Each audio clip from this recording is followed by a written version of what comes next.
Hola, gracias. Qué bueno que están con nosotros. Bienvenidos. Por favor, vaya conmigo al libro de Mateo capítulo 5, verso 3. Mateo capítulo 5, verso 3.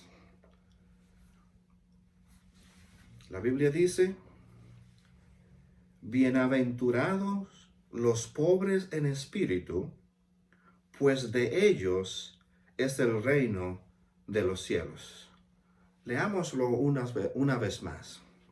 Bienaventurados los pobres en espíritu, pues de ellos es el reino de los cielos. Por favor, oren conmigo y oren por mí.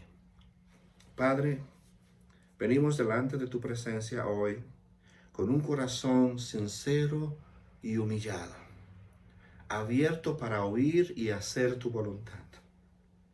Háblanos hoy, oh Dios. Pido, Señor, que no haya ninguna brecha entre tus palabras y las mías, y que hoy pueda ser un instrumento para hablarle a otros. Nos encargaremos de darte a ti la gloria, pues tú eres el único merecedor de ella, por los siglos de los siglos. Amén. Es difícil entender el verdadero significado de las bienaventuranzas, y una de las razones por la cual es difícil entenderlo es porque son contrarias a lo que la cultura y la sociedad de hoy nos enseñan. Para entenderlas, debemos reconocer que las bienaventuranzas, primero, no son un conjunto de normas y reglas que deben seguir los cristianos. No son el equivalente a los 10 mandamientos del Antiguo Testamento. No matarás, no robarás, no codiciarás la mujer de tu prójimo. No. Las bienaventuranzas son características que describen el estado o condición de los que son salvos, los que ya poseen el reino de los cielos.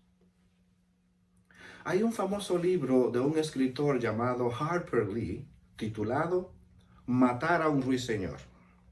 Este título viene de un evento específico que se relata en la misma historia del libro. Uno de los actores principales es un hombre llamado Atticus. Este hombre, Atticus, compra unos rifles de perdigones o de aire para sus hijos y les da instrucciones bien claras y específicas. Pueden cazar cualquier tipo de ave, pero no pueden cazar o matar ruiseñores. ¿Por qué? ¿Qué tienen los ruiseñores? La enciclopedia describe al ruiseñor de la siguiente manera. Cito: es un ave migratoria insectívora que se cría en los bosques de Europa y de Asia.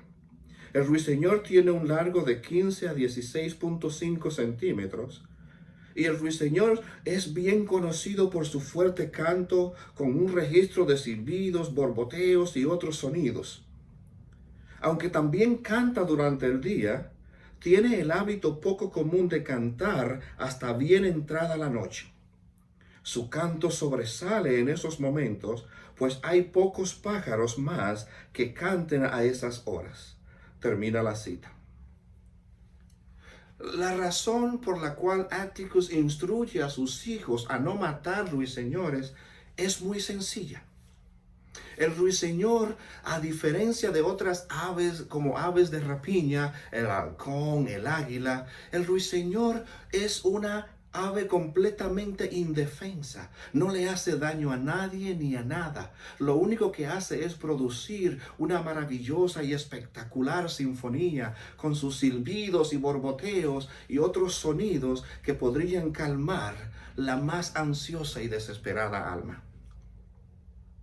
La instrucción de Atticus de no matar ruiseñores es simple y llanamente una metáfora que sugiere ayudar a los más necesitados, ayudar a aquellos que son incapaces de defenderse por sí mismos. Verán, este hombre Atticus es el abogado blanco de un hombre negro llamado Tom Robinson. Tom Robinson es acusado de asaltar y violar a una mujer blanca.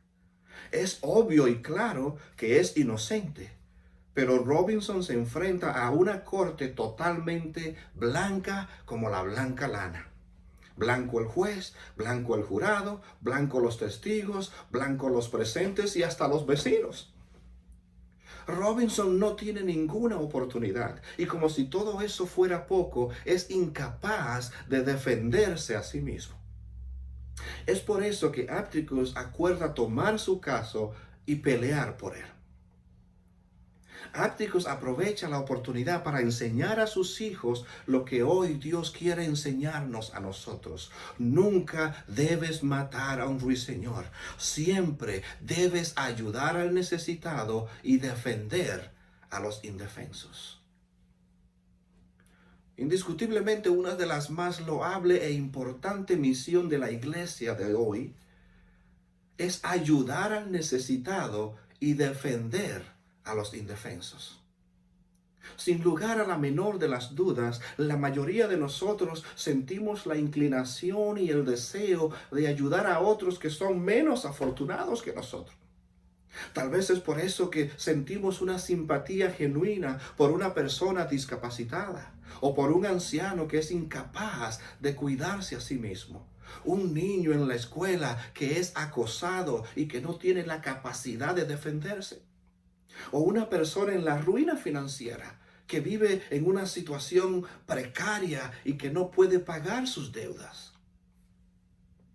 Es más, muchas iglesias cada año hacen viajes misioneros a países del tercer mundo para ayudar a aquellos que son menos afortunados. Todos estamos de acuerdo en que nunca estará bien hacer leña del árbol caído, es decir, hacer daño, matar, maltratar, pisotear o de alguna manera infringir más dolor y sufrimiento a una persona en necesidad. ¿Puedo ir más profundo? Aún nos atreveríamos a decir que una vida de satisfacción y de plenitud es la vida que ayuda al necesitado. Lo que nunca nos atreveríamos a decir, ni siquiera pensarlo, ni aún en 1.000.000 de años, es que la vida de plenitud, la vida de satisfacción, la vida de bendición y de bienaventuranza es ser pobre o ser necesitado. De algo estoy plenamente seguro, y es que algunos de nosotros, si no todos, haríamos todo lo que fuera posible por ayudar al pobre y al necesitado. Y al mismo tiempo haríamos todo lo que esté a nuestro alcance para no ser uno de ellos. Usted no quiere ser esa persona que no puede pagar sus cuentas. Usted no quiere ser esa persona que siempre está en necesidad, que se hunde en la miseria, atrapado en un callejón sin salida y que no encuentra el camino. Usted no quiere ser esa persona que siempre tiene que depender de otros para todo. ¿O acaso usted no recuerda lo que la Biblia dice en Primera de Nadie, verso nunca? Ayúdate, que yo te ayudaré.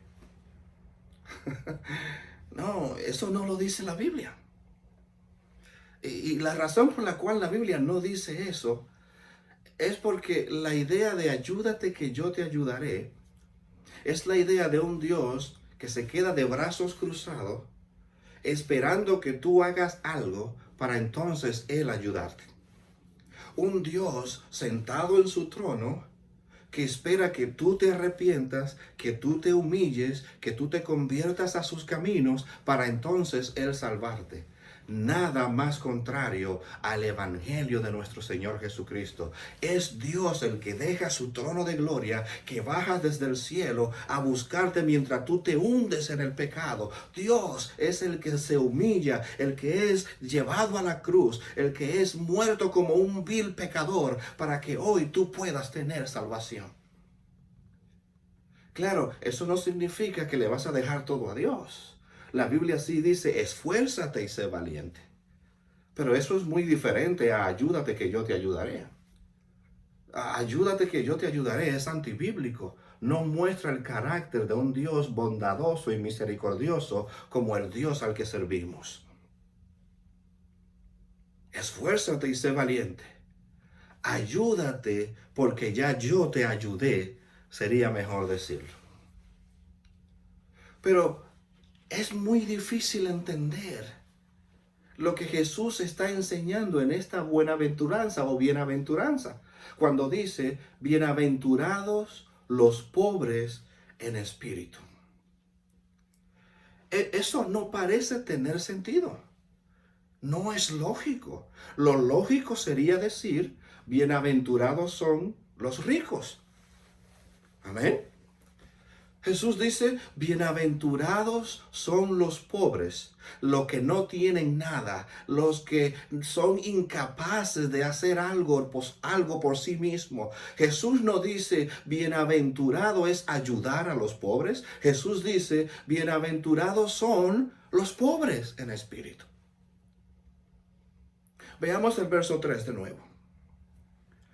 Bienaventurados son los pobres en espíritu, porque de ellos es el reino de los cielos.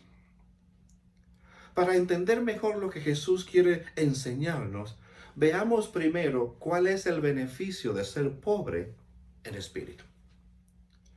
¿Qué es la ventaja de ser pobre en espíritu? Porque, dice la parte final del verso, de los tales, o porque de ellos es el reino de los cielos. Esa es la ventaja. Pero la pregunta es, ¿qué es el reino de los cielos?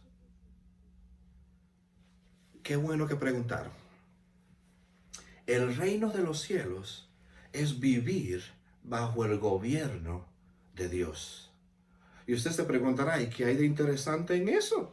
¿Qué hay de bueno en vivir bajo el gobierno de Dios? Una vida bajo el gobierno de Dios es donde todo lo malo que está hecho malo ahora es hecho bueno, donde todo lo que está dañado es restaurado. La vida funciona conforme al diseño de Dios. Miren lo que dice la Biblia en Mateo 4:23. Dice, y Jesús iba por toda Galilea enseñando en sus sinagogas y proclamando el evangelio del reino y sanando toda enfermedad y toda dolencia en el pueblo. ¿Qué son milagros? ¿Acaso los milagros son un show mágico donde Jesús se hace lucir? Miren, ¿ves ese paralítico que está ahí? Mira, vas a ver cómo lo hago caminar ahora. No. Los milagros son cosas más sobrenaturales. Los milagros no son más que hechos sobrenaturales donde lo que está roto es dañado y es quebrado, ahora es restaurado a su estado original. No se supone que seas ciego, recibe la vista. No se supone que seas un adicto, sé libre. No se supone que seas un enfermo, sé sano. No se supone que mueras o que estés separado de Dios. El hombre fue creado para vivir eternamente. Todas estas cosas que hemos visto y hemos leído son no más que el resultado de la caída del pecado. Jesús está demostrando que Él es el verdadero Mesías, sujetando la creación y poniendo todas las cosas de nuevo en su orden. Esto me recuerda a Juan el Bautista.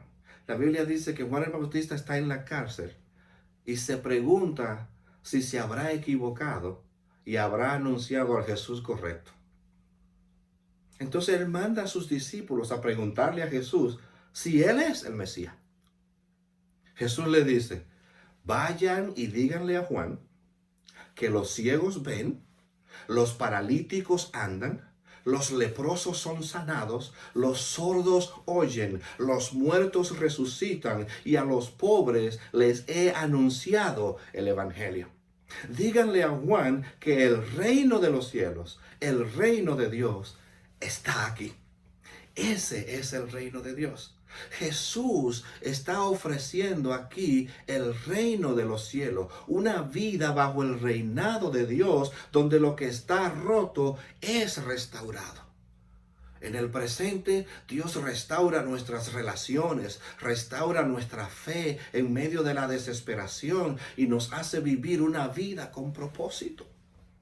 En el futuro todavía ha de restaurar. Romanos 8 y en Apocalipsis 21, allí la Biblia habla de un día cuando la creación estará bajo el reinado de Dios, donde la muerte, la enfermedad, la injusticia y todos los efectos del pecado dejarán de ser. Todo funcionará de acuerdo al diseño y al conforme al diseño de Dios.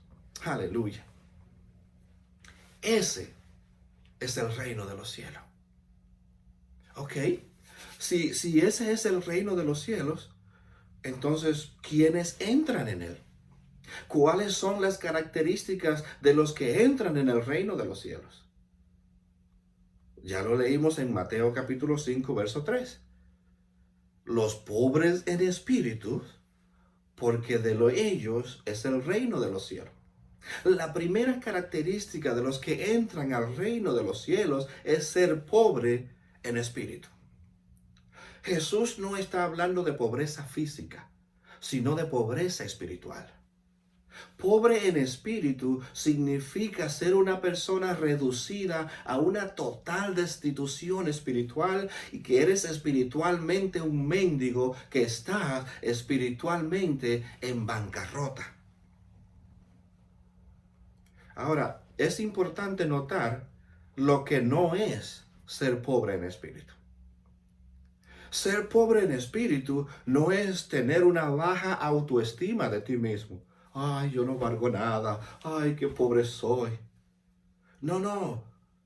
No es tener una baja autoestima de ti mismo. Soy un inservible, un miserable. Eso no es ser pobre en espíritu. Ser pobre en espíritu no es un tipo de personalidad. Ay, esa persona es tan tímida, mira, no le hace daño a nadie, qué tranquila, qué nerviosa se pone delante de los demás, es una persona muy reservada. Eso no es ser pobre en espíritu. Ser pobre en espíritu no es ser una persona insegura, cobarde, o no es tener una falsa humildad. No, ser pobre en espíritu no es algo que tú puedes producir por ti mismo. Pobre en espíritu es darte cuenta de que delante de Dios eres solo un ruiseñor, completamente incapaz de ayudarte a ti mismo espiritualmente y que solo Dios puede salvarte. Eso es ser pobre en espíritu. Ahora veamos cómo encaja esto en los milagros de Jesús. Jesús está enseñando acerca del evangelio del reino, la gracia radical. La gracia incomparable, la inmerecida, la que perdona, una deuda tan grande que ni en 1.000 millones de años pudieras haberla pagado y Dios te la perdona. Gracia radical. Pero también está haciendo milagros. Si el reino de Dios es donde todo es restaurado, es decir, milagros, entonces solo los que están rotos y quebrados pueden entrar al reino de Dios. Yo no sé para usted, pero para mí esas son buenas noticias. Si el reino de Dios es donde las cosas se ponen en orden, entonces los únicos que pueden entrar son aquellos que no tienen todo en orden. Es contrario a lo que nuestra cultura nos enseña. Entonces la única manera que tú puedes tener todo, el reino de Dios, es admitir que no tienes nada, pobre en espíritu. Mientras crea que tienes algo que aportar espiritualmente, entonces no tienes la más mínima idea de lo que es el evangelio de la gracia de nuestro Señor Jesucristo. Bienaventurados los pobres en espíritu. Esas son buenas nuevas.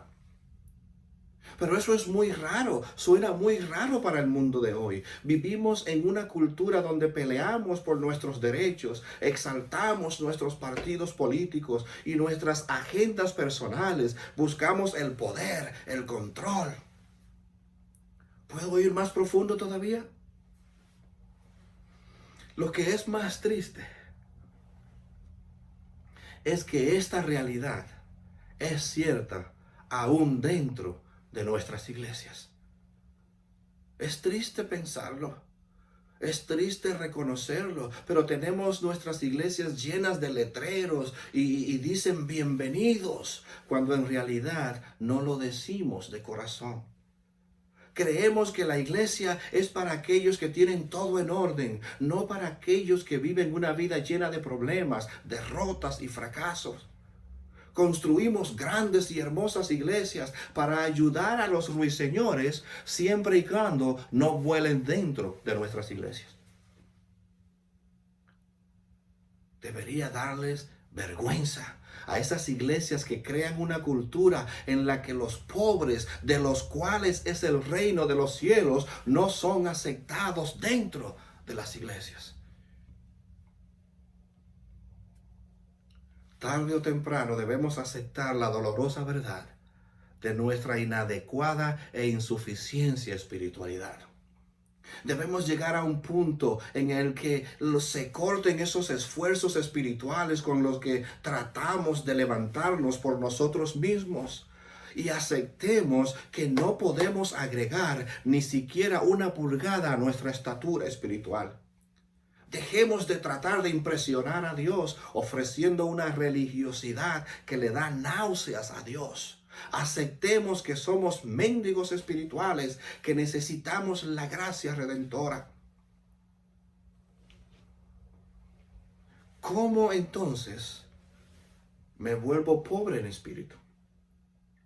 ¿Cómo llegar a ser pobre en espíritu? Pobre en espíritu no es algo que tú puedes hacer por ti mismo, sino que es algo que se expresa con naturalidad. Nótese que esta bienaventuranza no es un mandamiento o una orden. Jesús no dice, sé pobre en espíritu. No. Si vas a una hermosa playa y observas un maravilloso atardecer, yo no tengo que ordenarte que te quedes sin palabra ante tan exuberante y majestuoso panorama. No, yo no tengo que decírtelo. O si te dejo probar un mangucito con queso frito, salami y una cebollita por encima, yo no tendré que mandarte a gritar gloria a Dios y aleluya. Es algo que sale naturalmente dentro de ti, producto de la majestuosidad del momento que estás viviendo. Entonces, ¿cómo puedo ser pobre en espíritu? Qué bueno que preguntaste.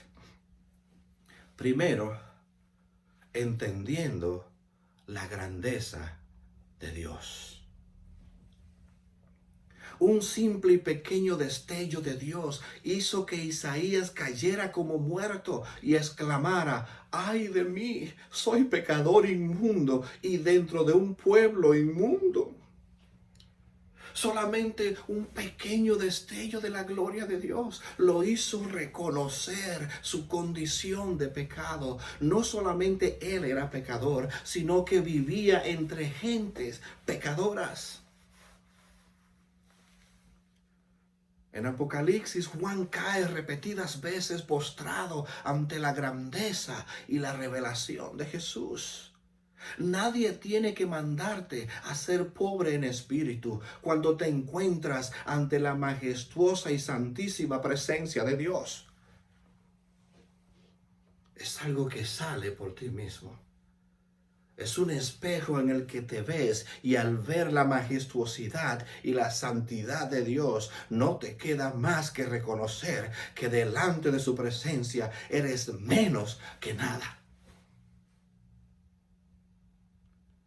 ¿Cómo puedo ser pobre en espíritu? Entendiendo la grandeza y la majestuosidad de Dios. Eso producirá en ti pobreza espiritual. ¿Cómo puedo ser pobre en espíritu? Entendiendo la magnitud de tu pecado. Reconociendo que eres pecador, incapaz de salvarte a ti mismo, que la gravedad de tu pecado fue tal que el mismísimo Dios tuvo que sufrir la dolorosa y horrenda muerte en una cruz para poder pagar el precio de tu maldad. No es simplemente reconocer que eres pecador, pero que tu pecado no es tan grande como el de Maruca. No, es reconocer que tu pecado no es algo sencillo o simple, no es una mentirita blanca, no es un pecadito bajito, es que has ofendido a Dios de tal manera que no hay manera que puedas ganar su favor y que fue necesario que Él mismo, Dios, descendiera desde su trono, bajara hasta la tierra, se humillara hasta la muerte y muerte de cruz para que tú pudieras hoy ser salvo. Reconocer tu pecado, reconocer la magnitud de tu pecado, es realmente como te puedes convertir en un pobre en espíritu. Es reconocer primero la grandeza y la majestuosidad de Dios, luego la gravedad de tu maldad y tu pecado. Y tercero, entendiendo la esencia del Evangelio. Recuerda lo que tuvo que pasar para que la salvación fuera una opción: la muerte de Dios. El pago de tus pecados no fue un curso de rehabilitación de 6 meses. No fue servicio comunitario. El pago de tus pecados fue la muerte del mismísimo Dios. Permíteme ponértelo de esta manera. Eres tan pobre en espíritu que la única manera de que tú pudieras entrar en el reino de los cielos fue que Dios mismo se convirtiera en pobre en espíritu por ti. Esta es la esencia misma del Evangelio de nuestro Señor Jesucristo. Isaías capítulo 53, verso 3 dice: despreciado y rechazado por los hombres, varón de dolores, hecho para el sufrimiento. Todos evitaban mirarlo. Fue despreciado y no lo estimamos. Filipenses capítulo 2, versos 5 y 8 dice: la actitud de ustedes debe ser como la de Cristo Jesús, quien siendo por naturaleza Dios, no consideró el ser igual a Dios como algo a que aferrarse. Por el contrario, se rebajó voluntariamente y tomando la naturaleza de siervo y haciéndose semejante a los seres humanos. Y al manifestarse como hombre se humilló a sí mismo y se hizo obediente hasta la muerte y muerte de cruz. Segunda de Corintios capítulo 8 verso 9 dice: ya conocen la gracia de nuestro Señor Jesucristo, que aunque era rico, por causa de ustedes se hizo pobre, para que mediante su pobreza ustedes llegasen a ser ricos. Eres tan pobre espiritualmente que la única esperanza para tu eternidad era que Dios hiciera la cosa más radical y más misericordiosa que jamás se haya hecho, es decir, volverse pobre en espíritu. Permítame decírselo de esta manera. Hace 2000 años, Dios se convirtió en un ruiseñor y tu pecado y el mío lo mataron. No es que Jesús estuviera realmente indefenso, sino que se negó a ayudarse a sí mismo, bajándose de la cruz, y rehusó defenderse a sí mismo para defenderte a ti ante el santo jurado de la justicia de Dios. Solo necesitas un pequeño destello, una probadita de la innegable realidad de que Dios se convirtió en pobre en espíritu en la persona de Jesucristo. No necesitarás nadie ni nada que te mande a ser pobre en espíritu, sino que naturalmente aceptarás que ya eres pobre en espíritu. Y entonces es cuando la bienaventuranza comienza. Porque ya lo dice la Biblia: bienaventurados los pobres en espíritu, porque de los tales es el reino de los cielos. Y el pueblo de Dios dice: amén.